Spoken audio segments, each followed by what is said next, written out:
What's up, YouTube? Welcome back to Celio's Network. Today I am doing another kind of short meta forecast and some questions with a guest, and we'll also be looking at Zoro Garb with none other than Noah Bujak. Why don't you go ahead and introduce yourself? What's up? My name's Noah. I am a competitive Pokemon player for Lakeland Nightshade. I've been playing hard competitive. This is like my second or third year, but I've been playing like casually for 4 or 5. And yeah, played at Worlds last year, played Zoro Garb to second place at Toronto last season, played at top 64 at Portland this season, so I'm very comfortable with it. I like playing around with it, I like talking about it, so happy to be here.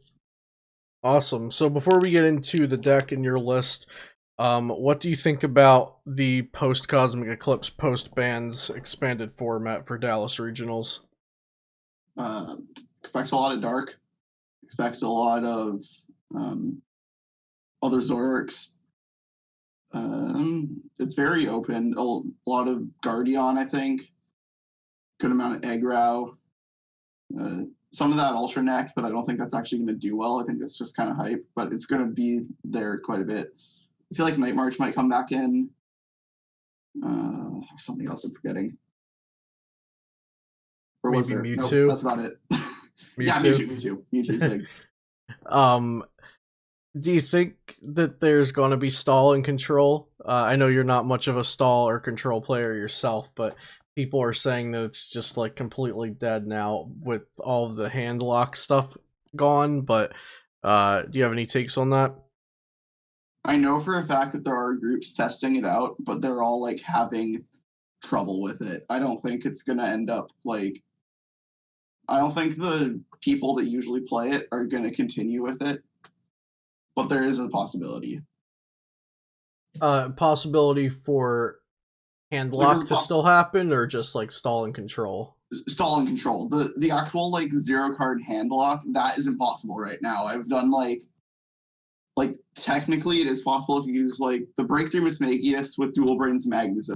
Yeah. To go put their hand at 1 Mars Hiker. That is technically possible, but the chances of it actually working is next to none. And that is like the only actual combo I've been able to find. I did like a lot of digging on it, and it just like it doesn't really work right now.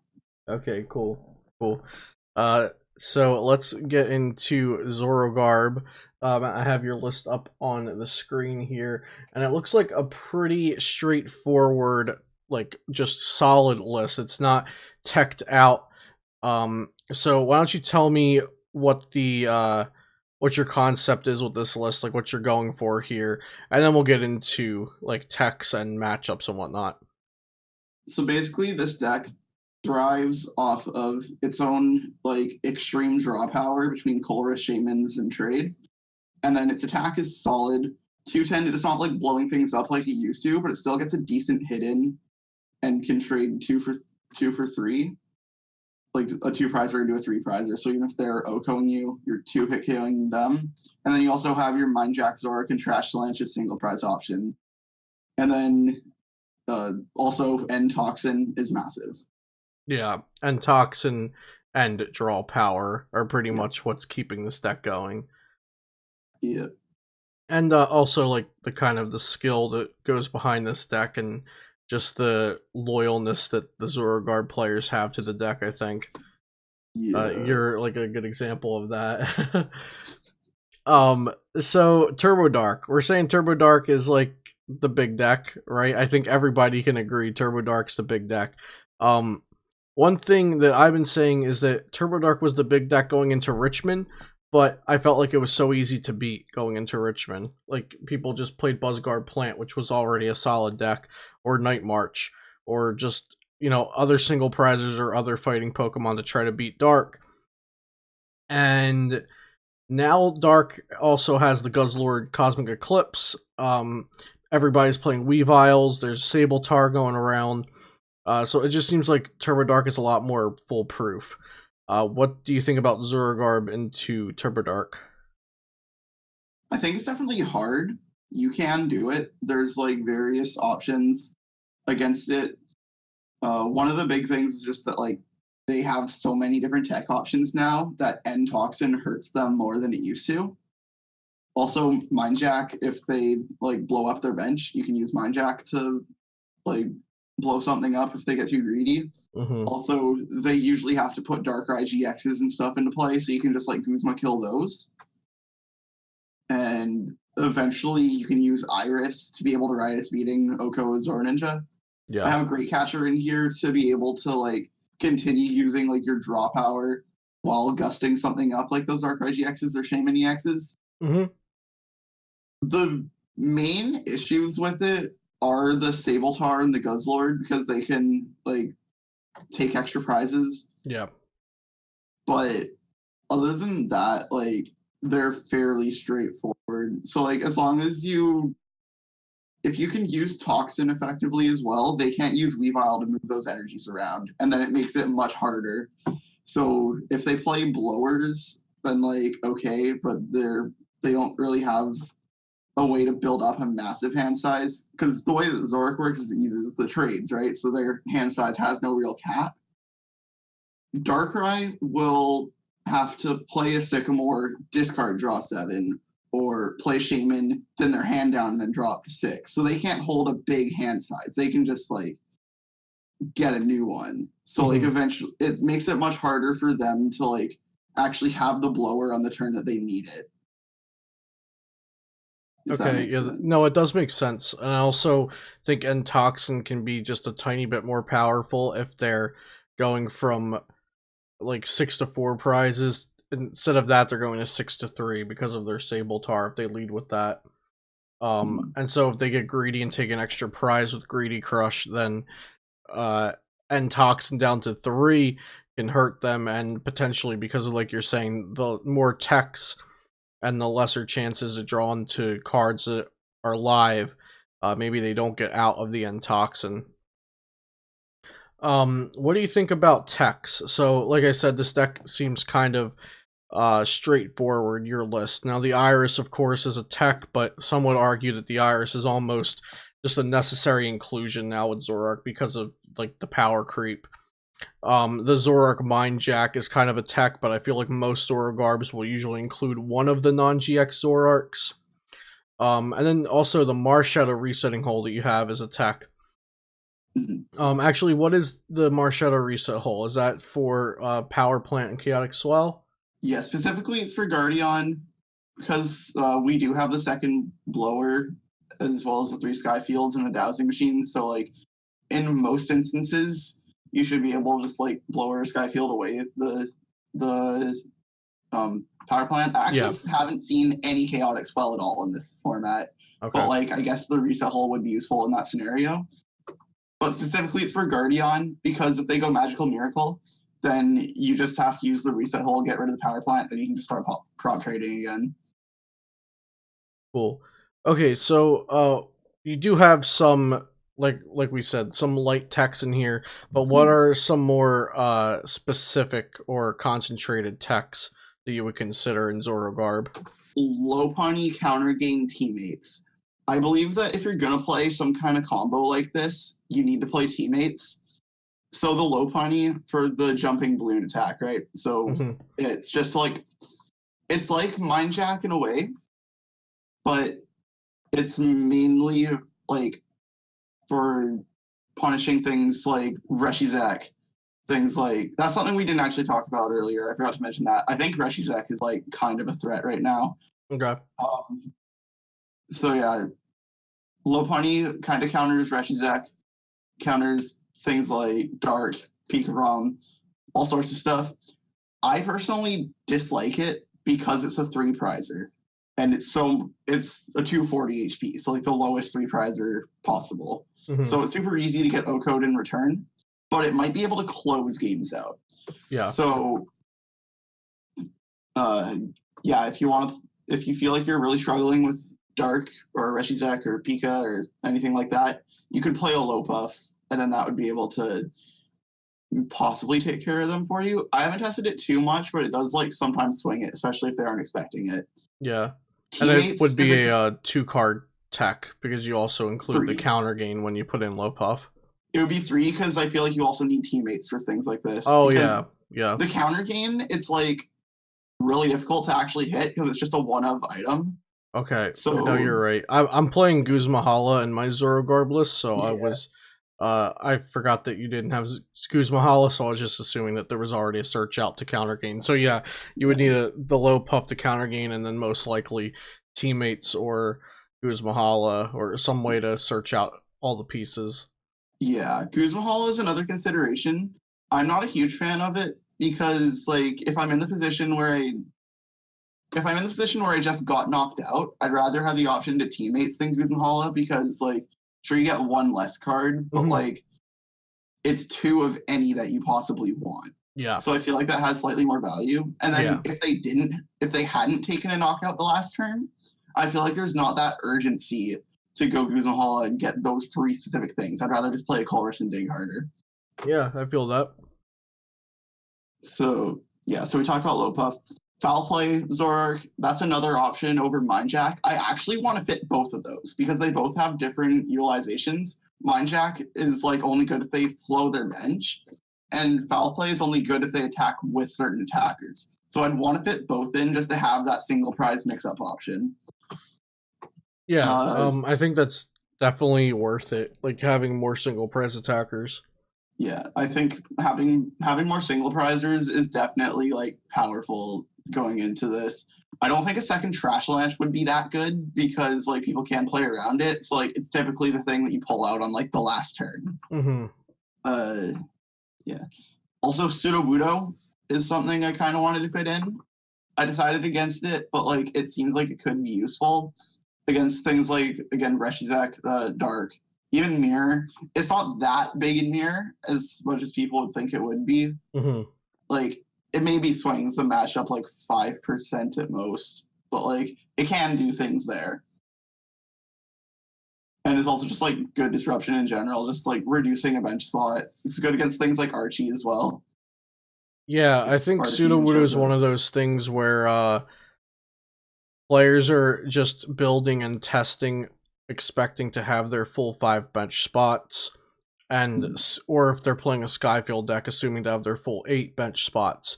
So something like Sudowoodo or Parallel is against their expectations and against what they're prepared for. So that's always a good idea. Yeah. Also, I want to talk about how like one of the biggest weaknesses of Zoroark is Sudowoodo. In Mirror Match, like I just said, it's not that big. But in against turbo decks, like the Reshizak and like the Pikarom, the Dark, stuff like that, if they play Sudowoodo on you, that makes it so much harder to dig for your pieces. Because like it's not even a big deal that it reduces your damage output. The issue is that it reduces the amount of trades you can use and reduces the amount of shamans you can use. It just reduces your overall like resource output. And your draws off of Chorus as well. Yeah. So like the reduced damage isn't a big deal. Well, it kind of is, but you were going to 2-shot against most turbo decks anyway. Yeah, you already are most likely 2-shotting, but the big issue is just that it makes you draw less cards, and that makes you way less consistent, makes it easier for you to stumble and for them to just like get way too hard of a prize lead. Because like sometimes when they get a slight prize lead, N-Toxin can leverage it. But when you're just not drawing anything, N isn't a powerful enough supporter when you only have one Zoro can play. Yeah. Also, more Cherish Ball or more Pecoms or maybe Cherish Balls instead, just to have like more searching ability. I feel like there's just not really the space in here for that. But if you can like decide that you want to cut some things, you could play more Pokemon Search. If you're playing any Cherish Ball, I would also recommend switching out one Shaman for one Dedenne. I prefer Shaman over Dedenne for the most part, but playing Cherish Ball makes it so that you should be playing one, because then you can just like easily search it out. Yeah, that makes sense. I would definitely go to one Dedenne if I was playing Cherish Ball. Yeah. An idea that I saw in Hey Fonte 2 is Roxy. Because then what you can do if you already have a big hand and you want to shuffle it back in, you can go double prop Roxy, discard both, and just draw 6 on top of your hand already. Yeah. So that's like super cool. I don't know if there's space in there for that. I don't know what its place in here is. I haven't tried it out that much. Yeah. But it sounds really interesting. So let's say I wanted to add a couple of these techs. Yeah. Let's say we want to add 3 techs into here. So we want to add low puff teammates counter gain. What do you cut from your base list that I have up on the screen? So the techs in the base list currently are Marshadow, Mindjack Zoroark, Second Field Blower, Great Catcher, and Iris. Iris and Great Catcher are very like arguable if they're techs or not. I want to keep those in as much as possible. But Second Blower, Mr. Mime, I guess, could also be argued, but it's also like you want to just have that. Like it's almost an auto include. Yeah, I could not ever see cutting Mime right now. Just because, like, Mew Mew is so popular, and I don't want to get Solar Planted turn on. Yeah. Yeah. So, like, yeah, the most cuttable things are, like, I think in order, Second Blower, Marshadow, Mindjack, Iris, Great Catcher. Okay. Yeah. So we could drop Field Blower, Marshadow, Zoroark for low puff counter gain teammates, maybe. Yeah. That's actually like the exact list that I was like testing like last night. Cool. Yeah. Cool. And go ahead. Yeah. The last tech that I want to talk about is Ranger. Okay. Ranger is like, it's one of those cards that's very like rarely ever used, but if you expect it to be like useful a lot, then you could play one. I did have Ranger in here before, but then because I was scared of ADP, but then after playing against ADP and determining that like the ADP Reshizek and determining that the matchup came down to if they play Wudo or not, I realized Ranger wasn't that impactful to it and took it out. Okay. It could also be useful against Mew Mew because they have the Noiverns and like things like Mismagius that are fringe, as you talked about on Facebook. Yeah. And then lastly, the second N. Second N, you need a second supporter for hand disruption. I'm not sure if I want it to be N, Ace Trainer, or Judge. Okay. Yeah. So Judge is an interesting one. Yeah. So I haven't seen many people talk about it, but like I still think the ability to just like cheese people into a 4-card hand out of nowhere is like kind of useful. I haven't tested it at all because I feel like the second N or the Ace Trainer are probably just better. But I definitely want to try Judge at some point. Because I feel like Zoroark is one of the only decks that can actually use it well. Yeah. 4-card hand has proven to be good in the past. Yeah. So overall, where do you think Zoro Garb stands in the meta? And people like to have a structure. Like, I don't know if you want to do like a tier 1, tier 2, if you think it's top 8 worthy for the tournament. Just what do you think about it for Dallas as of now? I definitely expect at least one to make it to top 8. I feel like as long as people aren't playing as much Wudo, it can do really well. But because a lot of people are playing Wudo in anticipation for like Dark anyway, I feel like Zoroark's position is kind of hurt. Okay. So yeah, dodge Wudo, you're set. Hit Wudo, you're like slightly unfavored. So I'd probably say like top of tier 2 to the bottom of tier 1. Okay.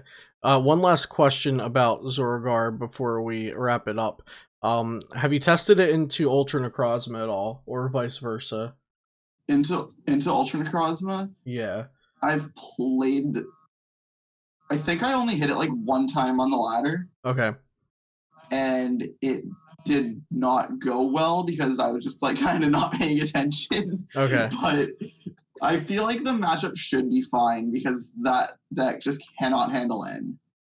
Yeah. If it's not, so I was talking about this with someone last night. It honestly might have been you. I can't remember. About the Octillery version of Ultra versus the Garbotoxin. But that kind of doesn't matter versus Zoro Garb, because if Zoro Garb goes Toxin N, it doesn't matter that they have the Octilleries.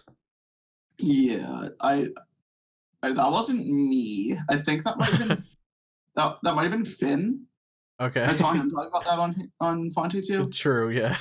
Yeah. But yeah, so I think N Toxin hurts Ultra a lot. Because people have been saying that N hurts it, and I don't necessarily agree with that, but I think N Toxin hurts Ultra Necrozma a ton.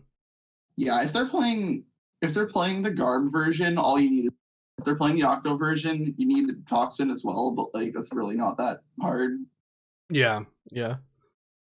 Alright, so is there anything else about Zoroark Garbodor or the Dallas meta that we didn't get to cover? Trying to think. I think we're good. Okay, cool. I just want yeah, go ahead. Yeah, I kind of want to say that like this deck is a little bit difficult to pilot. Like the first time I played it was Portland last year, and I 2-4 dropped. It was bad. Then I just after that, I just grinded it for like a month leading up to Toronto, and then I did well. There was like a bit of luck on my side there, but like the deck is like really difficult to play. Yeah. So anyone who decides to pick it up, don't get discouraged. Just keep playing, because like it is like there's so many small decisions you have to make between like what you want to trade. Even execute is like you don't just auto prop trade that every time. Yeah. So you want to be thinning. Thinning is important. Just like making the correct sequencing plays to maximize your odds of everything. Like it's a lot to think about. So just be patient with it, and you'll probably do well. Yeah, the deck gets better as you get better, for sure. Yeah. All right, do you have any shout outs? Shout out to my team, Lakeland Nightshade. I think I said that already. Yeah. Yeah. Shout out to Gibby for making Hey Fonte 2, and it's actually productive this time. For now, we'll see how that goes. Yeah. Also, follow me on Twitter at D4NKR41 and follow me on Twitch at D4NKR41_TCG. Haven't been streaming as much because my internet's been acting up, but once I get that fixed, I'll be trying to stream more. Yes, all right, guys. Sir. Well, thanks you for watching. Noah, thank you for coming on the channel to talk about Zoro Garb. Definitely a deck that people are going to be asking questions about and expecting to play against at Dallas. Be sure to check out potownstore.com and use 5% off. Use code Celio for 5% off there. And then flipsidegaming.com, you can use code Celio all caps for 10% off over there. Subscribe if you enjoyed the content, and I'll see you next time here on Celio's Network.